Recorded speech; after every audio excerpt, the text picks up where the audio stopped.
Muito bem-vindos ao programa Negócios com Propósito, programa que vai ao ar na Fonte TV todas as terças-feiras, a partir das 20h30. Programa que fala muito sobre negócio, inovação, empreendedorismo e também fala sobre propósitos, sobre como fazer tudo isso para um propósito maior, com um propósito maior, sempre trazendo pessoas interessantes, relevantes, que nos esclarecem acerca de diversos assuntos, que falam muito sobre negócios através das suas histórias de vida, através da sua esfera de ação.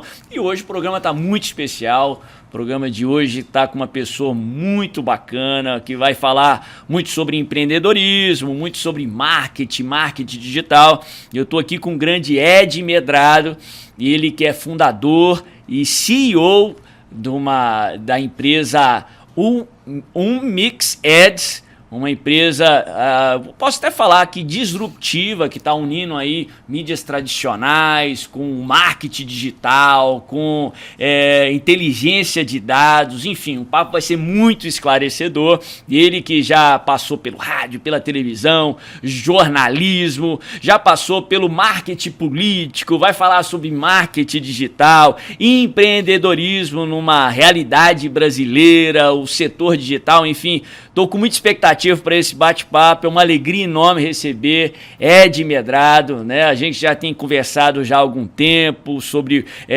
como nasceu toda essa ideia, toda essa solução que você está trazendo, e eu quero já jogar aí a peteca para o seu lado. Em primeiro lugar, bem-vindo, e eu queria dar a oportunidade para você falar quem que é o Ed Medrado e como foi a trajetória aí para você chegar até aqui. Bom, eu devolvo a peteca, né? Porque eu vou te falar uma coisa, eu já tô nervoso só de começar o programa, imaginando o papo que a gente vai ter aqui. Que bacana. Mas vamos lá. Bom, Bispo, primeiro eu acho que, a primeira coisa que eu posso dizer é que uma das minhas experiências foi inclusive aqui na Rede Fonte. Que né? bacana. Que na época ainda nem era Rede Fonte, ainda era Rádio Aliança, mas eu acompanho a comunicação desde os 13 anos de idade, então sempre fui um apaixonado, ou seja, hoje com 39, então estou há 26 anos nesse mercado. Tô chegando perto de mim, tem 40? Então, e faço 40 em junho, que inclusive. Benção, bom demais. E o que acontece? Eu acho que todas as experiências que eu tive ao longo, né, da minha carreira profissional serviram para esse produto que a gente está colocando agora no mercado. Então, desde o marketing político, eventos e tal, acho que foi uma saladona, né? Um balaio ali que eu fui montando. Que olhando de hoje faz sentido, né? Tudo que você passou ali, tudo a ver com comunicação, isso, né? Marketing, né? E aí a gente pensa, isso, né? Ou seja, será que Deus foi fazendo com que a gente percorresse esses caminhos? Porque tudo acaba fazendo sentido para montar esse bolo, ou seja, todos são ingredientes desse bolo que a gente está montando hoje, né? Então, falando um pouco de mim, ou seja, eu sou essa pessoa de 39 anos, estou no mercado há 26, um sonhador, que, como todo empreendedor, acho que levou um monte de porradas na vida, mas continua de pé. Ótimo, excelente. Então vamos começar lá de trás. Vamos. Você falou que sua primeira experiência de comunicação foi com rádio, né? Isso. E assim, igual falou, E já na Rádio Aliança. Na Rádio Aliança, né? Cara, era fantástico. Para quem não sabe, a Rádio Aliança foi pioneira em rádio evangélica no país, né? Foi uma das primeiras rádios evangélicas de Goiânia. E as pessoas descobriam o telefone da minha casa, ligavam para conversar. Legal. Era uma coisa assim, sabe? Mas naquela época, os radialistas, a galera de rádio e TV, ou seja, são um pouco dos influencers de hoje, né? Com certeza. Então, ou seja, tinha um peso muito grande. O lugar onde eu comecei foi muito importante na minha trajetória. Ótimo. E como é que foi aí? Vamos galgar os passos, né? Que hoje o marketing, naquela época o marketing era muito aquém do que é nos dias de hoje, né? Não tinha internet, não tinha nada. Como é que você foi chegando aí? Você passou pela televisão, você chegou no marketing político, né? Que eu creio que é uma escola muito interessante, né?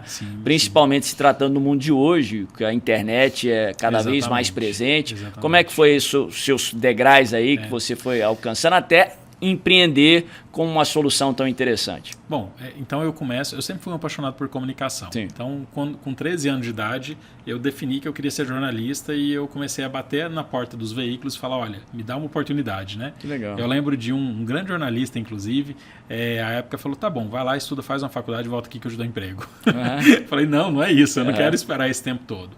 E aí acabei entrando, ou seja, aí a minha primeira oportunidade foi, né, via o Luiz Alberto e a Márcia ali na Rádio Aliança. Fiquei 2 anos e aí depois acabei, ou seja, continuando em outros lugares ali da comunicação, outros veículos de comunicação. Então eu fiquei no jornalismo e depois fui fazer a faculdade de jornalismo, enfim, fiquei durante quase 10 anos. E aí nos veículos acabou surgindo a oportunidade, me convidando para a área de marketing. Eu falava, não, mas eu sou do jornalismo, não é marketing, não é publicidade, né? Ah, não, mas você tem perfil e tal. Fui parar primeiro num grupo de comunicação de impressos, Sim. depois num grupo de rádios como gestor de marketing daqueles veículos, né? E aí, por fim, acabei indo parar no comercial. E o comercial foi uma coisa assim, que eu falava, olha, gente, quando vocês me virem no comercial é porque eu estou passando fome. E o único emprego que sobrou para mim é ser vendedor. Porque eu tinha uma imagem totalmente equivocada de quem vende, né? Que me parece que a maioria... É a maior parte da imagem que as pessoas têm do vendedor, né? Um estigma, né? O vendedor é o cara chato, não sei o que, não é. Na realidade, né, assim, ele não precisa ser. Tem gente que mas ele não precisa ser. Na verdade, venda é método, né? E dá para fazer com inteligência, né? Exatamente. Com uma ciência por trás. Você de personalidade, ser mais extrovertido, mais para frente, ou mais fechado, mais introspectivo? Não, acho que eu sou extrovertido nos meus ambientes familiares, comuns, com amigos. No dia a dia, assim, não sou introvertido. O palco não é um lugar não é minha zona de conforto, é minha zona de esforço. Estar aqui, por exemplo, é minha zona de esforço. Não parece, viu? Mas Eu falo isso porque você falou que você entrou para vendas e foi bem sucedido para vendas, né? Que tem gente que tem aquele estigma que para ser vendedor você precisa ser aquele cara mais para frente, mais espontâneo, intuitivo, mas na verdade tem uma ciência por detrás. Que é através da ciência, através do esforço, né? E de pensar muito, você consegue ser bem sucedido também. Exatamente. Então, enfim, fui parar no comercial e ali eu me encontrei. De fato, eu falei, cara, o melhor lugar que eu tive até hoje do ponto de vista de salário, porque os salários na área comercial são melhores, costumam ser melhores. Jornalista trabalha feriado, não sei o quê. Eu trabalhava das 8 às 18. Ou seja, que benção, né? Para muita gente isso aí é um sonho, né? Exatamente. E dia de semana, né? Porque sábado e domingo não dava para vender. Então, ou seja, e aí fiquei ali. E aí, nesse processo, montei a agência, tive a agência de propaganda, fui sócio de emissoras e comprei também emissoras de rádio no meio desse processo e tudo foi surgindo como oportunidade. Então, assim, eu não tinha o dinheiro para ir lá comprar. Mas eu comecei a vender para uma rádio, eu vi que falei, cara, os donos não estão aproveitando. Deixa eu ver aqui como é que o dono chega. Você não quer comprar, não? Porque você está vendendo. Eu falei, eu compro parcelado. E acabou surgindo isso. Foi aí que você começou a empreender? Um pouco antes, pouco antes. Mas talvez essa tenha sido um pouco antes, assim... foi a experiência mais séria, né? De você começar a ter colaboradores, ou seja, começar... Deixar de ter horário fixo, por exemplo. Né? Assim, né? Ou seja, você ter outras responsabilidades que quando você é empreendedor sozinho, você acaba não tendo.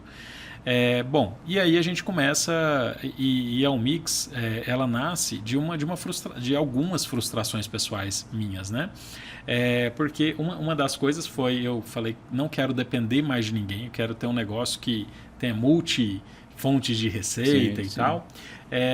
E além disso, uma coisa que eu sempre identifiquei é o quanto os veículos de comunicação perdem dinheiro, sendo que eles têm audiências gigantes, têm um status, têm poder, e eu falo, caramba, me parece que a maioria dos donos de veículos de comunicação não usam isso a seu favor.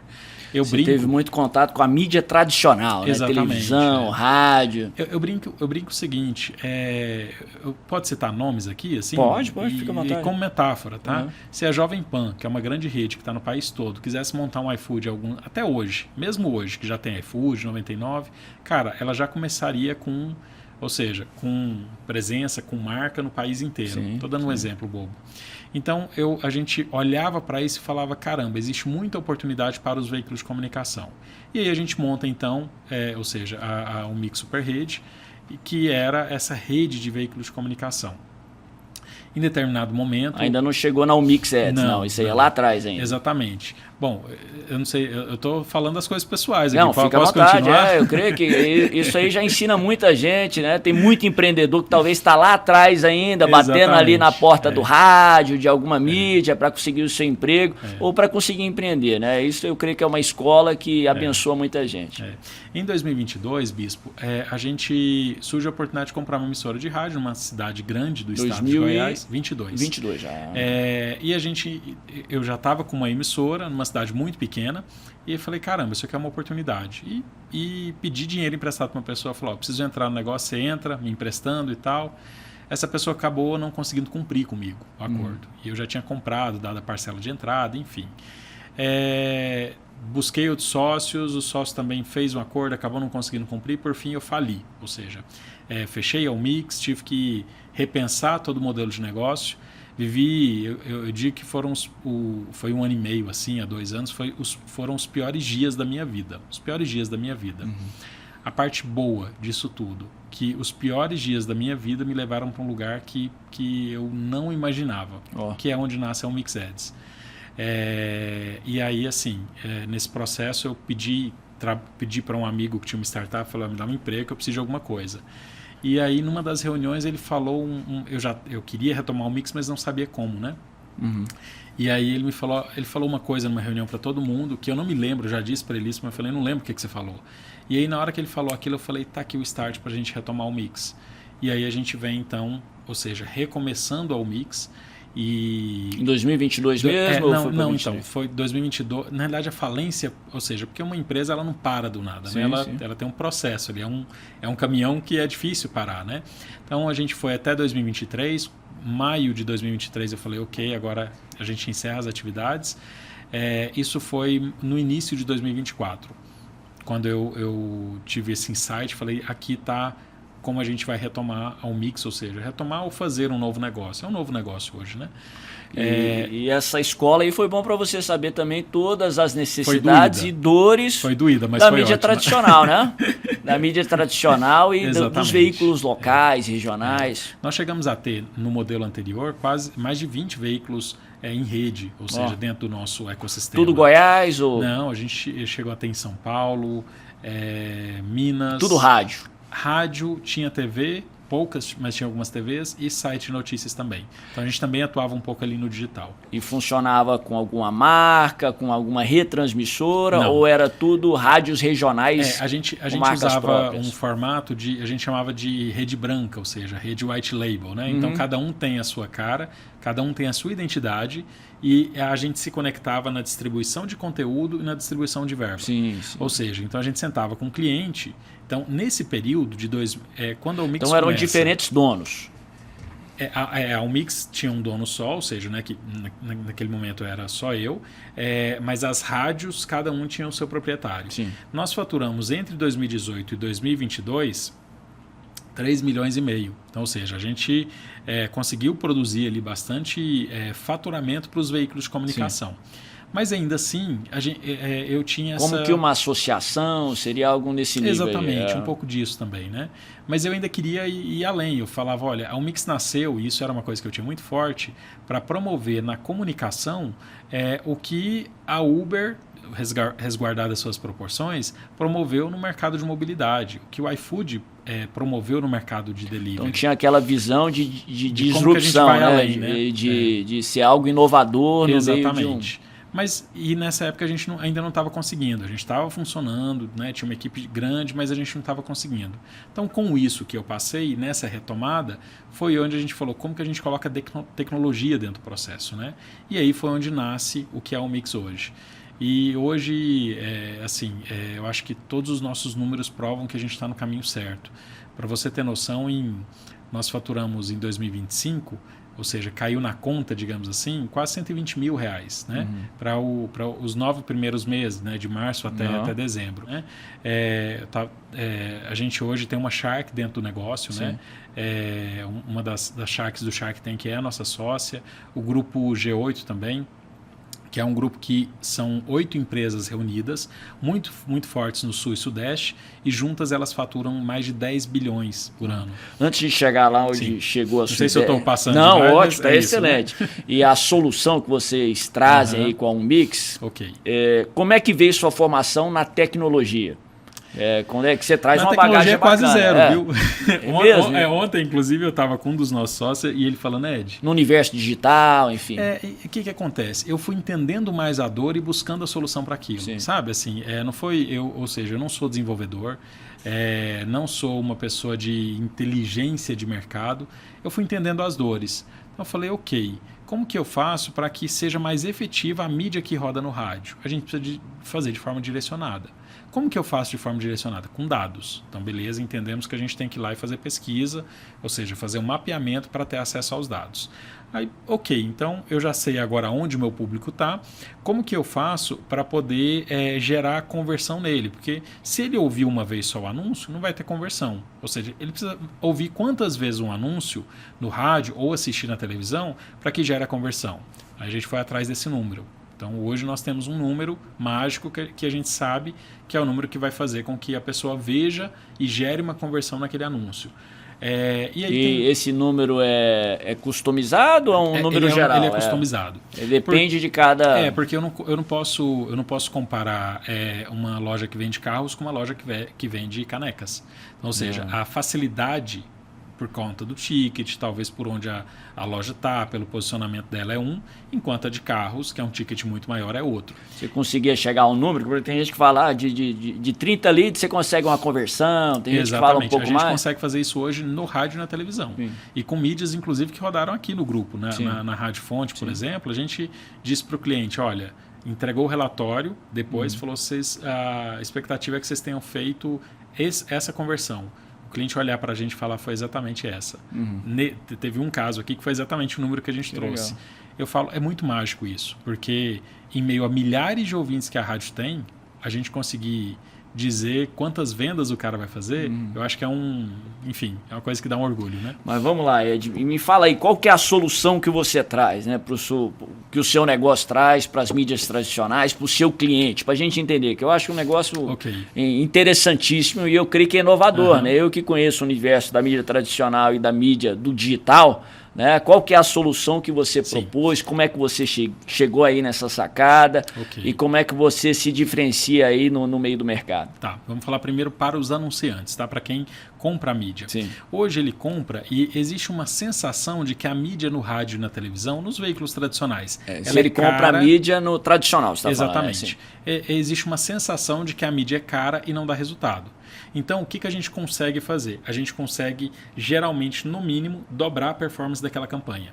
Então, ou seja, se ele gasta 2, 3, 4, 10 mil reais numa emissora de rádio ou em uma emissora de TV, a gente consegue mapear quantas vendas ele faria com aquela... Com inteligência, né? Exatamente. Com aquela mídia.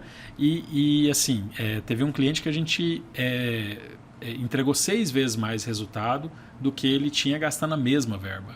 E aí a pergunta é porque os veículos são ruins? Não, mas é porque não adianta. Teve um caso de um cliente nosso que ele gastava uma verba numa emissora de rádio, só que os horários que a mídia dele rodava, não tinha ninguém com o perfil que ele queria. E aí o que nós fizemos? Nós reposicionamos a mídia na mesma emissora de rádio, mas para um outro horário, e aí ele vai fazer, ou seja, muito mais vendas nesse novo horário. Então, para o anunciante, o que a gente faz? Primeiro, a gente possibilita ele fechar com uma verba pequena. Então, às vezes, hoje, muita gente pensa que rádio e TV é só para grandes. Não, com a nossa tecnologia, a gente está falando de pequenas empresas que podem ir lá e poder fazer um anúncio e ter resultado. Primeira coisa. Segunda, aumentar a performance para quem já gasta. Então, o cara já tem uma verba, ou seja, com os nossos dados, com a nossa inteligência. E aí, na prática, o que eu faço? Hoje, 21% dos nossos clientes são clientes que nunca tinham anunciado em rádio ou TV. eu brinco que estavam mandando o dinheiro para os Estados Unidos, lá para as Big Techs, Sim, né? sim. Para Facebook, para Google, não tem problema nenhum com eles. Mas é um dinheiro que vai para fora, não fica no comércio local. Então, se eu consigo pegar, é o nosso sonho, né? Se a gente conseguir pegar 21% do mercado que hoje gasta no digital, a gente está falando de um incremento de receita gigante nos veículos de comunicação e na economia local. Sim. Então, tentando resumir, ou seja, para o anunciante é isso, é aumentar a performance e reduzir, não a verba, porque ele não reduz a verba, mas ele reduziu o custo de aquisição, o custo de venda. Para o veículo de comunicação é colocar mais dinheiro, porque os veículos têm muita audiência, mas eles precisam fazer a mídia de forma inteligente. E eu acho que para o mercado é isso, né, de forma geral. Então, Consegui explicar? Não, é fantástico. A dor, então, que você quis sanar e você Sim. tem sanado aí através da sua área de ação é trazer inteligência, trazer dados para as mídias tradicionais. Exatamente. Porque uma concorrência com o tradicional é porque o digital hoje você entra lá no relatório, tem um relatório robusto, um relatório que traz uma certa credibilidade, né? Ainda que haja controvérsia em relação a isso, mas traz, né, a um clique de distância, ao passo que a tradicional, que ainda tinha aquela perspectiva de ser mais custoso, mais difícil, né, para pequena e média empresa, não tinha dado nenhum, né? O cara investia sem saber o norte. Hoje você traz essa informação com a sua equipe, a sua empresa conseguiu trazer uma inteligência e dados para a pessoa basear em dados a sua decisão. O cliente recebe um relatório muito semelhante ao que ele tem no digital. Então, por exemplo, hoje... E esse foi aí o padrão para você trazer os dados. Então hoje ele vai saber o seguinte, olha, a minha campanha, que eu estou gastando tanto, ela está chegando a tantas pessoas, dessas tantas, X são as pessoas que me interessam, porque às vezes, né, ou seja, tem essa separação, além de impressões, ou seja, tudo aquilo que você tem no digital, a gente passa a ter agora nas mídias tradicionais. Né? Uau. E para você montar uma estrutura como essa, assim, para você trazer um resultado como esse, você precisa de uma estrutura robusta também. Sim. Hoje nós somos quase 30 pessoas envolvidas. Credibilidade para você é chave, né? A pessoa precisa acreditar. Como é que você transmite essa credibilidade para o seu cliente? Bispo, com muita transparência. Sempre tem, né? Assim, os questionamentos. Como é que eu confio? Né? Assim, como é que eu sei se esse número aí é exato, ou não, e tal, né? Aí eu sempre brinco, eu falo assim, você pergunta para o Google se os números dele estão corretos, você entra lá e fala, me mostra o seu algoritmo para... Né? Então, assim, é óbvio que o Google tem um poder de marca que nós não temos, né? Mas o que eu estou dizendo é o seguinte, espera lá, você tá acreditando no Google, me dá aqui uma chance de dizer, de te mostrar, e aí a provocação que eu faço para os clientes é teste, ou seja, testa a gente. E aí pega, se eu tenho 100% da verba, 10% não vai fazer diferença se eu perder, então pega esses 10%, testa aqui com a gente e aí você vai ver se o resultado funciona ou não. Graças a Deus, todos os clientes têm voltado, geralmente a cada 60 e 65 dias, e renovado o contrato com valores maiores do que o valor inicial. Então, basicamente é isso, né? A gente não são todos os clientes que conseguem medir, mas dos clientes que medem hoje, a gente tem 100% de assertividade, eu vou dizer na média, né? Porque é uma análise preditiva, eu não dou conta de prever que vão gerar 10 vendas, mas a gente fala, olha, vão ser 10 vendas e na média, esse cliente que faz a mensuração, ele diz, olha, foram 8, foram 9, 10, 11, então na média nós estamos acertando. Você tem uma equipe que faz pesquisas também, né? Exatamente. Que traz esse banco de dados para você. E como é que é o treinamento, a gestão dessa equipe? Como é que você chegou aí nesse nível de trazer credibilidade? Credibilidade se tratando aí de concorrer com marcas que são sólidas, big techs, né? Sim. Bispo, a gente trouxe pessoas que já são do mercado, que já estão acostumadas, né, seja nesse mercado, ou eu falo assim, no mercado de publicidade, ou pessoas de outros mercados, mas sempre nesse departamento especificamente, da área de pesquisa, de ciências sociais, né? Então, hoje nós temos na nossa equipe, acho que são 21 pessoas ali no dia a dia, e a equipe de pesquisa, a gente está falando de quase 30 pessoas. Então, assim, enfim, é uma equipe que cuida especificamente da pesquisa, do levantamento de dados, ir nas cidades, né? Fazer toda aquela abordagem dentro da amostra. Então, é esse o processo. Mas eu digo que reconhecimento de marca, ou seja, autoridade, se ganha, né? Se constrói, Sim. aliás. Então, a gente está nesse processo de construir. Hoje nós temos grandes clientes anunciando com a gente. E eu acho que esse processo mesmo de se tornando conhecido e se tornando mais fácil. Numa das suas falas aqui me veio isso à cabeça, eu acabei não falando, mas a fricção que tem hoje para você comprar rádio e TV é muito difícil, né? Porque você precisa ligar num departamento comercial, pegar a tabela, que é uma coisa que geralmente você não está muito acostumado, como é que funciona, e aí você pensa, e meu público está onde, né? Em qual desses programas? Então a gente diminui muito essa fricção e aí acaba possibilitando, ou seja, as pessoas comprarem de forma mais fácil. Mais uma vez, comparando com o digital, que é tudo a um clique de distância, né? Essa é a solução que eu achei muito interessante no teu negócio, né? Que você conseguiu trazer, digitalizar a mídia tradicional. Aliás, a gente está lançando esse mês a nossa primeira versão, porque até então, hoje a gente estava rodando MVP, a compra tinha que ser feita com o gerente de contas. Né? Eu sempre brinco quando eu estou com os clientes, eu falo, você não vai precisar ver a nossa cara feia agora, você entra e você vai lá e compra sozinho. Interessantíssimo, assim, a sacada foi muito interessante. Grande parte dos seus clientes também são pequenas e médias empresas, sim, né? Aquelas que talvez tinham maior temor aí com a mídia tradicional, com televisão, com rádio, talvez por causa daqueles preconceitos que precisava ser muito grande para estar na televisão, né? Coisa que não tem nada a ver com isso. Infelizmente, né, esse grupo é aquele grupo que muitas vezes não considera um anúncio como algo, como um investimento, acaba considerando simplesmente como gasto. E quando vem uma crise, uma adversidade, como tantas que temos enfrentado no nosso país, o primeiro corte é na divulgação, né? É no marketing. Que conselho você daria para essa pequena empresa, esse médio empresário? Eu acho que tem várias camadas, assim, esse ponto que você trouxe. O primeiro é o seguinte, por que hoje esse grupo não investe muito em rádio ou TV? Porque é aquilo que a gente falou, ou seja, a percepção é de que é caro e não dá resultado. Sim. E, de fato, os pacotes comerciais são muito caros. Sim. Muito caros, que eu falo assim, para um pequeno empresário, né? Então, ele acaba, ou seja, sendo mais fácil ele ir lá e colocar dinheiro nessas plataformas. R$50 ali no Facebook. Que ele não tem resultado nenhum.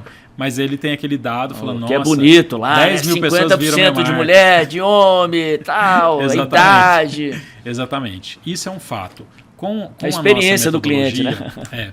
Com a nossa metodologia, a gente resolve esse problema. Então, ou seja, ele consegue agora colocar dinheiro. E aí eu sempre digo o seguinte, quando fala quanto custa, eu falo, se você quiser colocar R$30, ou seja, para impulsionar a sua mídia no rádio, a gente vai te entregar. Você não vai ter resultado, mas a gente consegue te entregar os 30.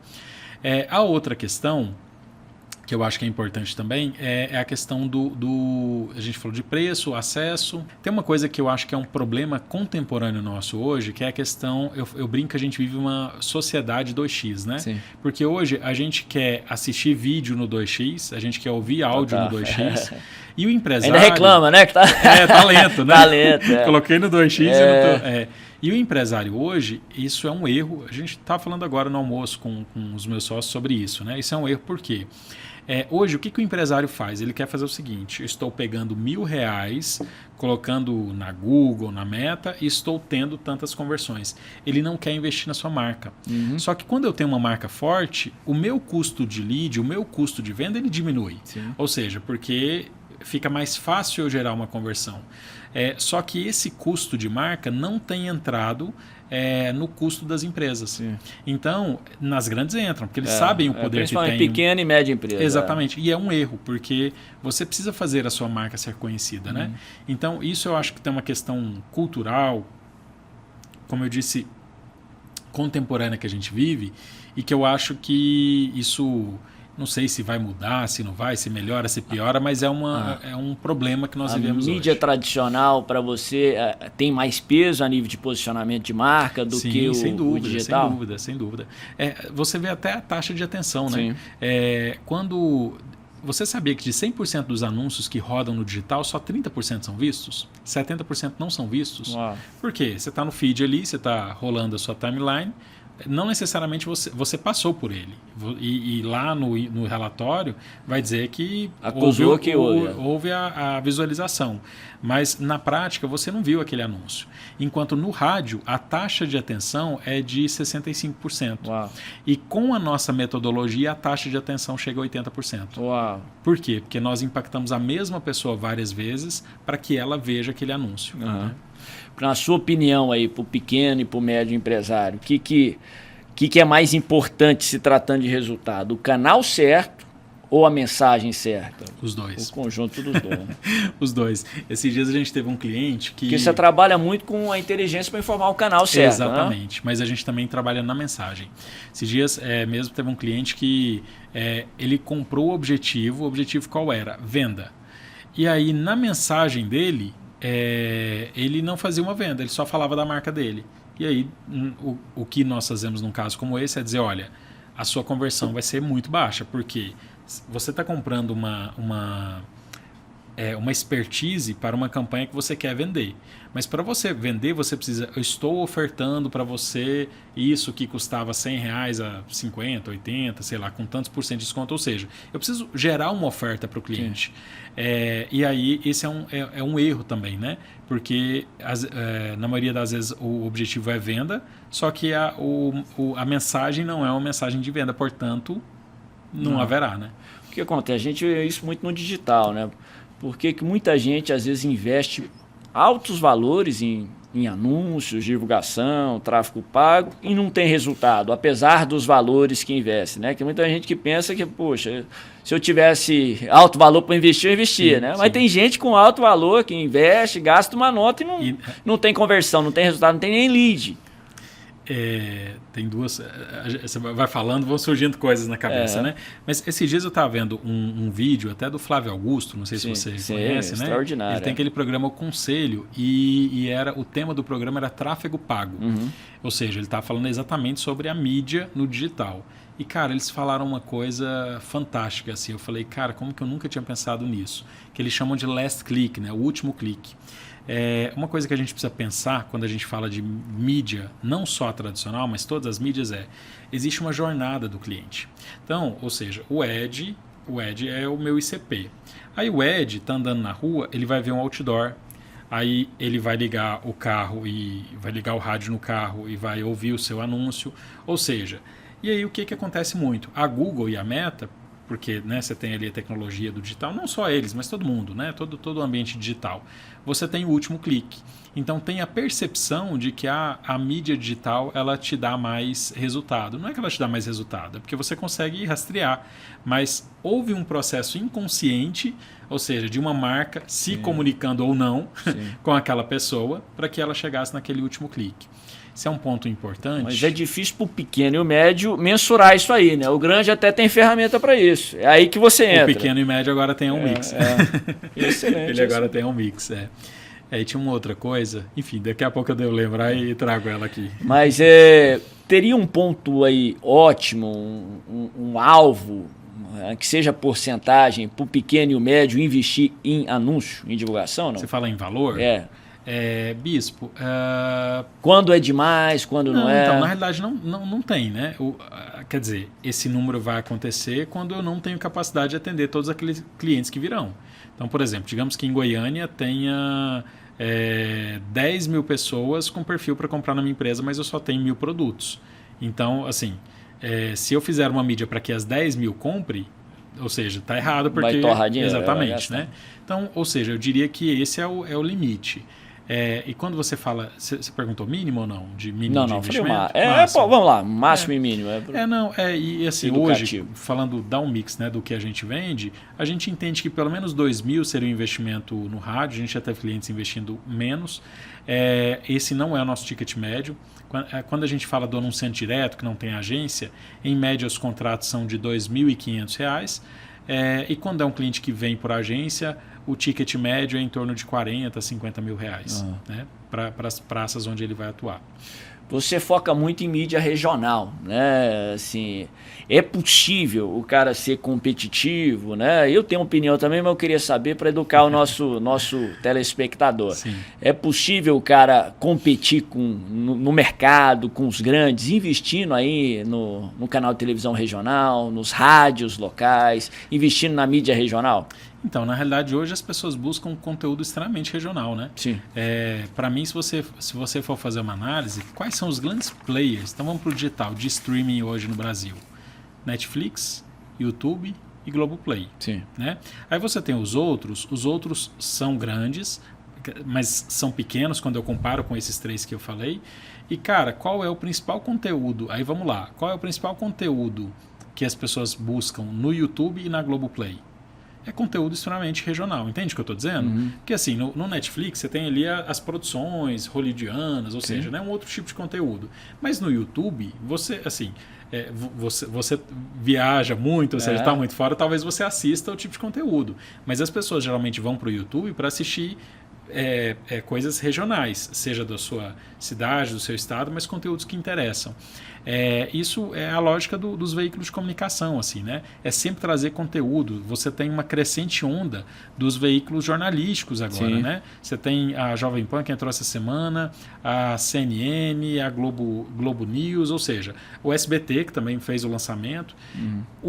O que isso diferencia ele dos outros canais? Exatamente a regionalização do conteúdo. Então, para mim, eu acho que essa regionalização do conteúdo ela é importantíssima. Então é importante para o ponto de vista econômico e, logicamente, também é importante para o ponto de vista social. Exatamente, né? acesso à comunicação, né? E do desenvolvimento da região. Exatamente. Né? Porque uma das suas propostas, ou a sua solução, né? Enfim, frente às big techs, essas companhias internacionais, foca as mídias regionais, os negócios regionais e promove o desenvolvimento social em cada localidade. Mas vamos pensar numa coisa, o que o Facebook, o Instagram ou as redes sociais te entregam? Conteúdo regional também. Sim. Ou seja, está dentro de uma plataforma internacional, mas... Só que o investimento vai para lá, né? Exatamente. E assim, a gente não entra nessas redes sociais para ver conteúdo americano. Assim, entende o que eu estou dizendo? Sim, não é que não exista. Talvez tenha as pessoas lá que as exceções, né? Mas eu não vou ver noticiário da África do Sul, por exemplo. Mas exatamente. O que eu estou vendo são os veículos locais, ou seja, são as pessoas que eu conheço na minha região. O próprio algoritmo já vai me entregando mais aquilo mesmo. Exatamente. Né? Então, na realidade, para mim, alguns veículos talvez nem estejam entendendo isso. O poder da regionalização de conteúdo. Acho que é fantástico. Você trabalha muito com a inteligência de dados. Sim, né? sim. Eu creio que foi um desafio e um trunfo das Big Techs foi facilitar a leitura desses dados. Né? Como é que você faz isso para o seu cliente? Qual dados que você vê que é importante aí? Vamos se tratar aí. Eu sei que tem grandes empreendedores, grandes negócios, pessoas à frente de grandes negócios nos assistindo, mas eu creio que a grande maioria é o médio empresário, é o microempresário.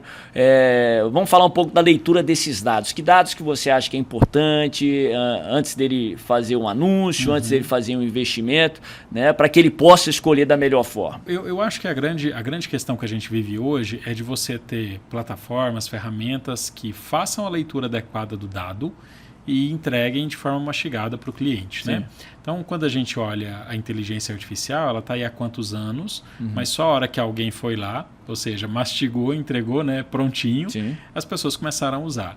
E aí eu acho que, esse é o grande trunfo das ferramentas que estão conseguindo fazer isso, e acho que é um pouco do que o Mix fez, né? De você facilitar para que o cliente fale, olha, quero fazer venda. Aí a gente vai entender quem é ele, para quem ele vende, o perfil e tal, e conseguir entregar uma campanha já pronta. Eu acho que é isso, assim, né? Como a gente está usando, ou como eu sugiro que as empresas ou as pessoas usem a inteligência de dados ou artificial. E você com o seu cliente, com o pessoal que procura para anunciar aí através da sua ferramenta, vocês fazem esse processo educativo também. Né? Exatamente, a gente faz do início ao fim a campanha. Então ele não precisa pensar em nada, ele só vai dar. Obviamente ele precisa trazer informações, ele precisa entender do negócio dele. Sim, porque, com né, certeza. Se ele disser, olha, meu negócio é para pessoas com renda até 7 mil de repente o negócio dele é para pessoas com renda até 3, então a parte que está falando com pessoas de 3 a 7, ele está gastando dinheiro à toa, porque não são pessoas que vão comprar dele. Né? Nós somos seres emocionais, né? Mas a decisão empresarial não deve ser emocional, né? Senão, provavelmente, não vou falar que não deve ser 100%, né? Que a pessoa consegue fazer uma decisão sem emoção nenhuma, mas a decisão tem que ser o mais pragmático possível, próximo dos dados. Esse você, é o problema. Junto ao seu cliente, você trabalha isso também, né? Que a pessoa, às vezes, apesar do dado, tem uma intuição, tem um desejo, e infelizmente, muitas vezes é frustrado. Pode ser que dê certo, né? Mas Sim. Como é que você lida aí com o emocional, ainda mais se tratando de uma cultura brasileira que é tão emocional? Eu acho que a gente tem duas coisas que precisam ser mescladas. Feeling com dados. Sim. Mas assim, feeling real, né? Porque uma coisa é o achismo sem buscar entender do que se trata de fato. Ou seja, então, eu não sou especialista em marketing, eu vou falar sobre determinada coisa, ok, eu não vou buscar conhecimento para isso, né? Não dá para ser só o feeling no sentido de eu acho que é assim, estou sentindo que é assim, né? Mas eu acho que essas duas coisas são importantes. A própria Umix, se eu não tivesse acreditado no feeling, ela não existiria e não estaria desse tamanho, né? Porque a quantidade de pessoas que eu ia falar, não, mas por aí, esse não é o caminho, né? Então eu acho que é muito isso, é você... Um equilíbrio entre o feeling, entre o emocional e o pragmatismo entre os números, né? Agora, o que eu vejo, assim, o que eu acho que é a grande questão hoje, é que me parece que a maioria dos empresários agem pelo emocional e não pelos dados, né? Somos seres emocionais, né? Até o mais frio possível vai ter uma emoçãozinha ali. Né? O negócio é controlar as emoções, né? Na hora devida, né? E permitir que a emoção possa aflorar quando for pertinente, estratégico, né? Que isso ocorra. Mas, apesar de você ser uma empresa que gera inteligência, gera dados, tem uma hora que dado demais pode atrapalhar também, né? Pode gerar confusão. Ainda mais se a pessoa não tem conhecimento para interpretá-los, né? Quando alcançar o equilíbrio aí entre, né? Se eu ficar só analisando dados, eu não vou tomar decisão nenhuma, né? Talvez esse equilíbrio entre emocional também pode ajudar nisso aí? Sim. Eu vou usar um exemplo. A nossa ferramenta de mídia, o cliente entra e ele diz quais são os filtros que ele quer dos que a gente tem disponíveis, né? Então, esses dias a gente estava fazendo uma campanha para uma concessionária e aí nós temos o filtro. Pessoas que pretendem comprar automóveis e para quem quer comprar automóvel, qual o preço do veículo. E aí ela, não, porque vamos colocar idade, renda, não sei o que. Eu falei, são veículos acima de 150 mil. Eu falei, gente, mas a gente tem um filtro, pessoa que pretende comprar automóvel acima de 150 mil. Então, ou seja, se a pessoa pretende, ela pode ter 15 anos de idade e não ter renda nenhuma, mas se há uma pretensão é porque, ou seja, o pai, de repente, é alguém que vai conseguir dar o carro para ela, entende o que eu estou dizendo? E aí eles falaram, caramba, isso faz sentido, né? E aí, então, eles estavam afunilando demais os dados, de modo que isso seria prejudicial à campanha. Exatamente o que você falou. A gente precisa entender, olhar e falar, esse é o caminho certo? Ou seja, né, usar da forma adequada. Quando um cliente lá assina com vocês, e ainda que seja internet, define se basear através dos dados, dos números, usar a inteligência, por uma situação hipotética. A empresa decide fazer isso agora, não fazia antes. O que você acha que vai mudar, ou na sua opinião, na sua experiência, o que muda primeiro para ele? O seu resultado financeiro ou a cultura da empresa, a maneira de tomar decisão? O que vem primeiro? Assim, eu acho que a cultura é importante. Se for alguém que não fazia, me parece alguém que está olhando um pouco mais para o mundo, e esse olhar é importante, porque a gente não fica numa caixinha, a gente está vendendo ali. E não tem como crescer só na emoção também, né? Uma hora vai dar ruim. Exatamente. Mas a outra coisa mesmo, assim, eu acho que o que a gente muda para o empresário é o que eu disse antes, no sentido do ROI, de diminuir o custo, ou seja, e aumentar a performance dele. Então, ele vai vender mais, se ele já gasta, né, ele vai gastar, não é que ele vai gastar menos, né? Nós não temos nenhum cliente que a gente entrou, ele gastava 5 mil, como a gente reduz o custo, ele diminuiu a verba. Sim. Mas, ou seja, se antes ele atendia 10 pessoas com 5 mil, agora ele atende 20, ele atende 30, então, né, isso é uma diminuição de custo. Então acho que esse é o grande trunfo que a Umix traz hoje e tornar uma marca forte. Gente, não adianta. Se você quer ter uma empresa que perdure, que cresça, que aumente, que expanda, você precisa ter uma marca forte. Mas eu sou uma empresa hipersegmentada, eu quero falar para quem tem renda de 50 mil mais. Ok, faça uma mídia especificamente para esse público. E aí seja nos canais digitais, seja nos canais tradicionais, porque nós conseguimos chegar exatamente, por exemplo, a esse público. Nós estamos no momento da sociedade, numa geração de tudo está mudando muito rápido. Sim. Né? Temos aí a inteligência artificial, e que desde que apareceu os primeiros chatbots ali em 2019, 2020, de lá para cá o negócio evoluiu e pelo jeito vai só escalonar e rapidamente. Exatamente. No universo aí que a Umix atua, o Umix Ads de publicidade, comunicação, como é que você enxerga esses próximos anos aí de inovação, de mudança? Que a tendência é tudo mudar muito rápido, né? E assim, até se falando de mídia tradicional, né? Já enterraram o rádio quantas vezes, né? E o rádio só se reinventou, da mesma forma a televisão, né? Como é que você vê esse universo aí daqui 5, 10 anos? Eu acho que assim, o modo de ouvir som, de assistir conteúdo, ele nunca vai morrer. Ou seja, né, a gente sempre vai querer ouvir e a gente sempre vai querer ver. O que de fato mudam são os modos como acontecem. Então, não é que o rádio vai acabar. Talvez o rádio como nós vemos hoje, ele talvez acabe em algum momento. Mas eu falo no seguinte aspecto, porque e vocês inclusive estão fazendo isso muito bem, que é o rádio não é mais só aquele radinho que fica ali. Ou seja, para alguns ele precisa ter imagem, ele precisa estar no streaming, ele precisa ter um posicionamento, ou seja, digital também. Então essa é a questão. Eu acho que o modo como a gente percebe os veículos de comunicação, nem vou dizer de hoje, porque hoje já é um novo modelo, mas para quem ainda olha como 1980, amigão, já era. Eu dou um exemplo, que antigamente a gente ia pro estádio e via o carinha com radinho de pilha, né? Hoje tá todo mundo com celular, né? Vendo o jogo, assistindo o replay, né? Passa o gol lá e vê o replay aqui na hora. Antigamente a gente esperava pra ver os gols do Fantástico, né? No domingo, né? Hoje passa o jogo, você já tá lá na rede social, que é o melhor momento, né? Eu falo que é o seguinte, a publicidade, por exemplo, nunca vai morrer. O que vai acontecer é isso, a mudança de lugar. Então, antigamente eu não tinha uma rede social para colocar, hoje eu tenho para colocar o meu anúncio. Então, ou seja, você vai tendo uma evolução, né? Quando a publicidade digital chegou, ela mudou a forma como se compra mídia, porque antigamente eu comprava, ou seja, uma inserção no veículo tal. Ainda né? A gente está promovendo essa mudança.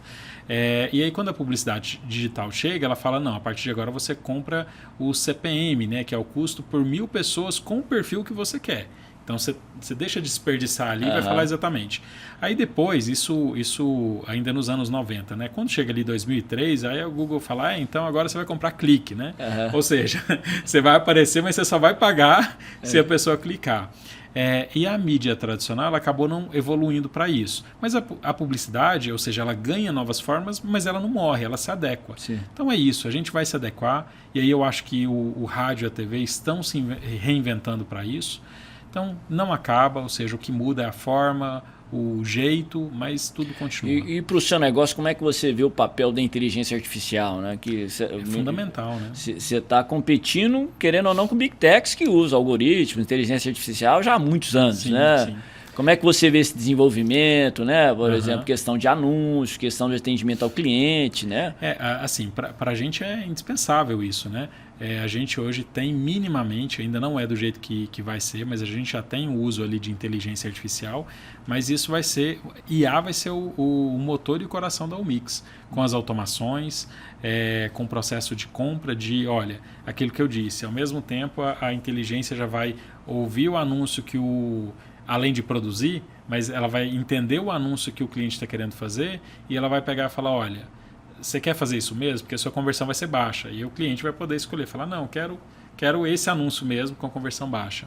Então, IA é o motor, será o motor da Almix. Ainda não é, mas será. A Almix ganhou alguns prêmios de inovação, você citou aqui agora há pouco, queria que você citasse também o pessoal que está nos assistindo.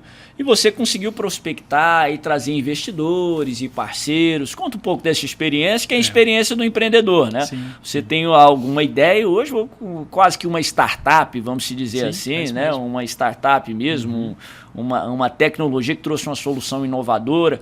Como é que foi esse aspecto, né? Essa trajetória sua e como você teve isso, né? Trouxe pessoas de peso, enfim. Bom, nós, em 2025, nós fomos reconhecidos em mais de 10 estados diferentes, passando em processos seletivos, processos de inovação, onde a gente mostrava a nossa solução e ele foi premiado ou selecionado para diversos projetos. Mas eu acho que o grande ganho de 2025 foi o prêmio... Nós ficamos entre as 4 ideias mais inovadoras do Brasil, como eu disse, segundo a ABDI, que é a Agência Brasileira de Desenvolvimento da Indústria. Foram mais de 400 projetos inscritos e nós também nos inscrevemos e ficamos entre os 4. Ou seja, desenvolvendo a indústria no mercado em que a gente está inserido. E hoje, inclusive, tive uma notícia, ainda não é a etapa final, mas de que a gente avançou em mais uma etapa é semelhante, eu acabo confundindo os nomes, mas o de hoje é o desafio, acho que é Desafio Nacional de Inovação, que é executado pela CNI, que é a Confederação Nacional da Indústria. Então, ou seja, já passamos para uma próxima etapa. Que legal. Se a gente for finalista, é lá em São Paulo, um evento para o mercado nacional inteiro. Então, acho que isso mostra que a gente está no caminho certo, né? Além disso, a gente conseguiu trazer uma Shark para o negócio, né? Então, tem o programa Shark Tank, a Monique Evelyn é uma das Sharks ali, há algumas temporadas, e ela hoje é a nossa sócia dentro da Almix. E eu acho que tudo isso vai mostrando a questão do faturamento que eu citei, acho que é importantíssimo, né? Porque não adianta a gente ter um produto e o produto que não vende, né? Então, ou seja, a gente já ter um faturamento e a gente praticamente em 60, 70 dias já bater todo o faturamento de 2025, assim, eu acho que acho que é um baita ganho, né? Além de investidores, ou seja, de outras pessoas que estão entrando dentro da Almix. A gente, numa startup você tem as rodadas de investimento, né? Nós abrimos 2 rodadas e aí depois vamos parar e a gente vai seguindo ali. A meta, assim, né? Que Deus nos abençoe, que 2035 a gente chegue aí 2035, por aí no IPO. Estamos trabalhando para isso. Vamos chegar. Não sei se vai dar certo, vai dar pedindo a Deus. E a curto e médio prazo, vocês estão se expandindo, vocês já estão atuando em outras praças, outros estados, como é que está? A gente começa 2025 em Goiânia, ou seja, só com a cidade de Goiânia. Nós temos um modelo hoje de licenciamento, né? É como se fosse uma franquia, mas não é exatamente... Até porque franquia tem uma regulamentação sobre isso, né? Nós temos um licenciamento onde nós temos um sócio daquela operação naquela cidade e aí ele possibilita, ou seja, nós expandirmos. Hoje nós estamos em 6 cidades, então, ou seja, a gente já está com o inventário nosso hoje de rádio e televisão de 1,5 milhão de pessoas, né? Então a gente está em 6 cidades. E a expectativa é que até o fim desse ano a gente chegue a 30 cidades. E em outros estados também ou por enquanto só em Goiás? Por enquanto só em Goiás, mas assim, a gente tem, Bispo, pedido para vários estados. Ontem eu recebi uma mensagem, inclusive licenciado já, perguntando se eu topava vender uma licença para ele nos Estados Unidos. Falei, topo. Interessante. Então, isso. Ed, vamos aprofundar um pouquinho, falar um pouco mais sobre propósito. Sim. Que conselho você daria pro Ed lá de 18 anos, de 19 anos, batendo na porta aqui da rádio, querendo um emprego, hoje com essa bagagem que você tem? Com 12, 13 12, 13 anos. Começou cedo, saiu cedo de casa, né? Para empreender, para bater na porta. Exatamente. E que conselho que você daria? Bispo, é difícil, né? Esses dias estava fazendo uma entrevista para algum lugar e alguém perguntou, né? Falar, o que você mudaria, o que você na sua jornada? Talvez eu pudesse, assim, porque a partir do momento que talvez eu desse um conselho para mim mesmo, aos 18 anos, talvez isso poderia mudar o rumo, né, das minhas coisas. Talvez eu olharia com com carinho especial, é a minha jornada, a minha resiliência. Como eu disse aqui, eu brinquei, né, as porradas que nós empreendedores levamos, os nãos, por exemplo, né, essas rodadas de investimento que estão fazendo efeito agora, algumas pessoas falaram, cara, mas eu gastei dinheiro para ir em Vitória, Minas, São Paulo, Rio de Janeiro. Mochar de cadeira, então, porta fechada. E aí as pessoas, esse dinheiro você colocaria na empresa? E aí eu falei, não, eu vou. E de fato foram o que possibilitaram isso. Aí volto naquela questão que eu falei do feeling, de saber qual é o seu propósito, saber onde você quer chegar, não é dar murro em ponta de faca, não é olhar para um lugar e ver que de lá não vai sair nada, mas assim, com a maior clareza possível, entender se de fato, sabe assim, cara, eu acredito nisso, eu acho que vai funcionar. Talvez no meio do caminho você pivote, né, que a gente chama do mundo da startup, né? Então eu achei que o caminho era para cá e de repente eu vou ter que cortar entrar no mato aqui e virar um pouquinho para cá. Mas eu acho que é isso, assim, o que eu falaria, o que eu pensaria sobre a minha história, né?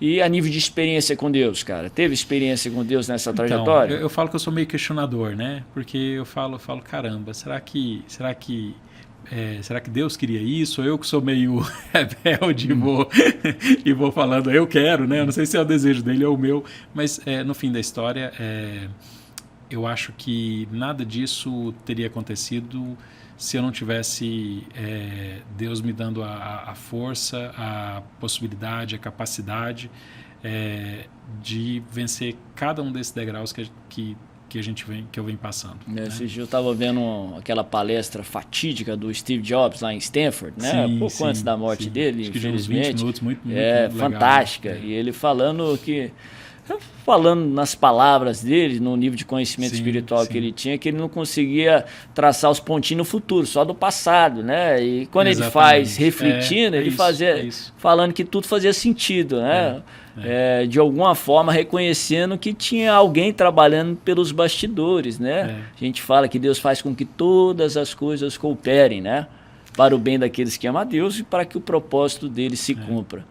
E é isso, né? E é o que eu disse, se eu não tivesse passado esse pior momento da minha vida, e foi duro, Bispo, assim, em algum momento eu quero falar um pouco mais sobre isso, ainda não é o momento, mas no momento eu quero... Não, já está convidado para a segunda vez aqui. Foram momentos muito difíceis, mas se eu não tivesse passado por isso, eu não teria conseguido transpor esse projeto, colocar ele para fora, criar, executar, né? Então, ou seja, é isso. E aí é só agradecer a Deus, pedir sabedoria para lidar com tudo que acontece, né, que vai acontecer. E agora tem uma coisa que para mim é muito profundo, assim. Eu sempre pedi a Deus para que os meus negócios, ou o Mix, né, o negócio em que eu estou inserido, sempre fosse uma bênção para todos. Ou seja, não só para mim, não só para o dono de veículo de comunicação, mas, ou seja, para o anunciante. Então, o anunciante, ele fazer a mídia e ter resultado, o veículo de comunicação receber o dinheiro, ficar feliz e nós sermos partes do processo, né? E ainda tem um elemento novo agora, e para a equipe da empresa também, né? Sempre pensei, olha, eu quero que essas pessoas tenham orgulho, né? Digam, eu trabalho na Umix, ou enfim, hoje eu estou falando aqui da Umix, né? Então eu trabalho na Umix e tenho orgulho disso. E eu acho que tem essa outra questão que eu trouxe, que é a do licenciamento, eu fiquei muito feliz com isso.